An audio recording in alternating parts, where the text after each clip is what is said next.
everybody, this is Judy at Judy in the Kitchen. I was at the grocery store yesterday and ran across something I had never seen before in my life, and it is this.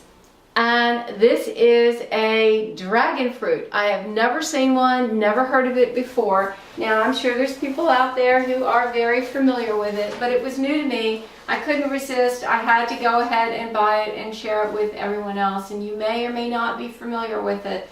So anyway, it called for some research, so I have a Dragon Fruit 101 here. Notes in front of me, but I have a link below in the description box where you can go straight to my blog page and print out these notes for yourself, or just read them for interest if you're interested in this.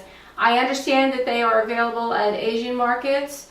I was not at an Asian market, so that's why it was so very new to me. About dragon fruit grows on a Hyaloceras, if I pronounced that right, cactus, also known as the Honolulu Queen. And the flowers of this cactus only open at night, so that sounds interesting there. It is a climbing type of cactus, and so this dragon fruit is related to a prickly pear. The plant is native to southern Mexico and South America, but it is now grown around the world. It has different names based on the type of flesh that it has, including pitahaya, if I pronounce those right, and strawberry pear. There are the two most common types of dragon fruit have this bright red or almost a hot pink type of color. The most common type has a white pulp on the inside with a lot of black seeds, almost like the seeds that you would find in a kiwi fruit. And a lesser common type has red pulp with black seeds. From what I understand, the red pulp is a little bit sweeter than the white pulp, but there's also a yellow dragon fruit as well that has yellow skin to it and white pulp with black seeds. The flavor has been described as slightly sweet cross between a kiwi and a pear. Now, the sign by this did not say which this is, so when I go to cut it, I'll be cutting it on another video, and we'll learn if this has the white pulp or the red pulp. I really don't know. Nutrition tidbits. Dragon fruit is a good source of fiber, magnesium, and other nutrients too. Now, the red flesh variety also has a little higher content of carotene in it, and that's good for our eye health and our immune function. It is considered to be a low-calorie type of fruit with about 60 calories in a 3.5-ounce serving. I'm not sure how much I'm going to get out of this, and it might be about that amount. It does contain some antioxidants that are known to help protect fatty acids from free radical damage. So with its fiber content and its antioxidants, it is known to help reduce insulin resistance and fatty liver disease. It also has prebiotic fiber that is known to help feed our healthy gut bacteria. So this has some good properties for us. And it is also helpful in treating diabetes, heart disease, digestive issues, and even preventing some cancers. So, like just about any of nature's foods, there are health values in consuming them. Now, one note that I read on a source or two said that in rare cases, some people can have allergic reactions to dragon fruit. So if you've never had it before, and I'm included in this, they suggest eating a small amount at first just to test it out. So I'll be doing that for sure. Signs of allergic reaction include tingling or an itchy feeling in your mouth, hives, swelling of the lips, and even down to nausea and vomiting. So hopefully neither of us is going to experience that. Hopefully you will not experience it either. I understand it's a rare scenario. How to select dragon fruit? You want to select those that have a bright color to the skin, and just give just a little bit when you squeeze it. A very, very firm dragon fruit will ripen up on the kitchen counter after a few days. So you can buy one that is ripe if it just gives just a little bit or is firm. I have seen freeze-dried pitaya powder available commercially. I've also seen dried chips of dragon fruit available commercially. So people are catching on to this thing, that it can be used in smoothies and as a snack for health properties.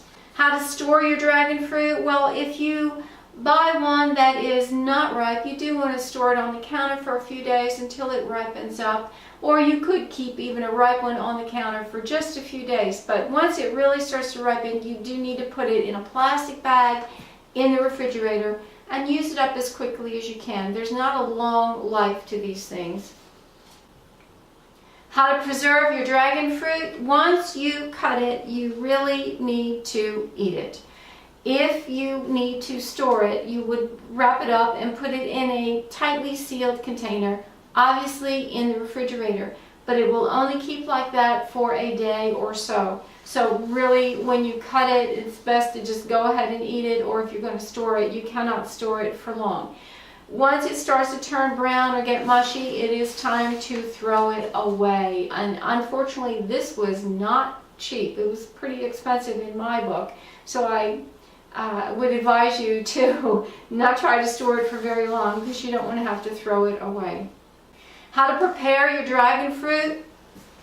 With a sharp knife, you want to cut it in half lengthwise, and then you can take a spoon and scoop out the pulp, almost like you would a kiwi fruit, or you can slice it. But once you do, you still need to remove all of the peel to it.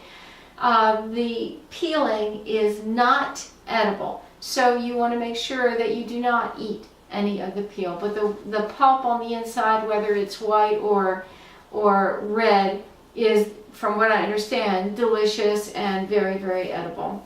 Sometimes people will cut it in half lengthwise, scoop the pulp out, and then use the half as a little serving dish for a little fruit salad that they've incorporated the dragon fruit into. Cooking and serving methods. Dragon fruit is normally eaten raw and not cooked. It can be cut up and just eaten like it is. You could cut it into bite-sized pieces and top it with some yogurt and nuts if you can tolerate nuts or seeds. You can add it to a vegetable salad. You can add it to a fruit salad. You can add it to salsas and smoothies and drinks of different types, alcoholic and non, sorbets, and you can even mix it into sauces or salsas that will be served on fish. It sounds excellent in a fruit salad mixture of pineapple, kiwi, blueberries, and or strawberries. And if you top that with yogurt, it sounds heavenly. Foods that go with dragon fruit pairs well with fish dishes, interestingly, particularly cod, tuna, and mahi-mahi. And you can serve the whole fruit on the side, or drizzle your fish with a sauce or some sort of a salsa that has the dragon fruit mixed in with it.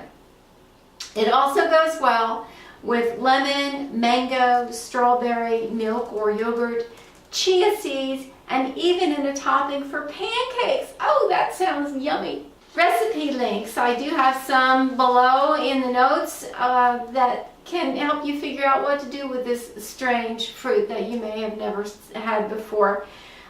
There is a berry dragon fruit smoothie. Sounds good.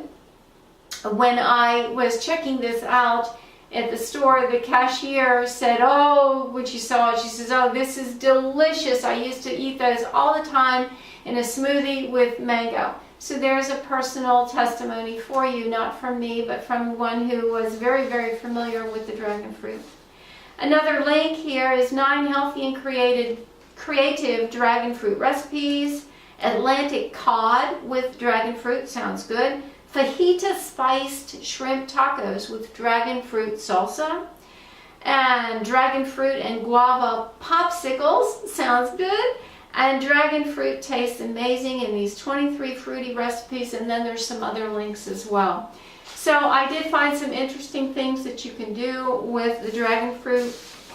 I'll be cutting it up and exploring this on another video, so do follow with me on that. If you have any questions or comments, put them in the comments section below. If I can address them, I certainly will.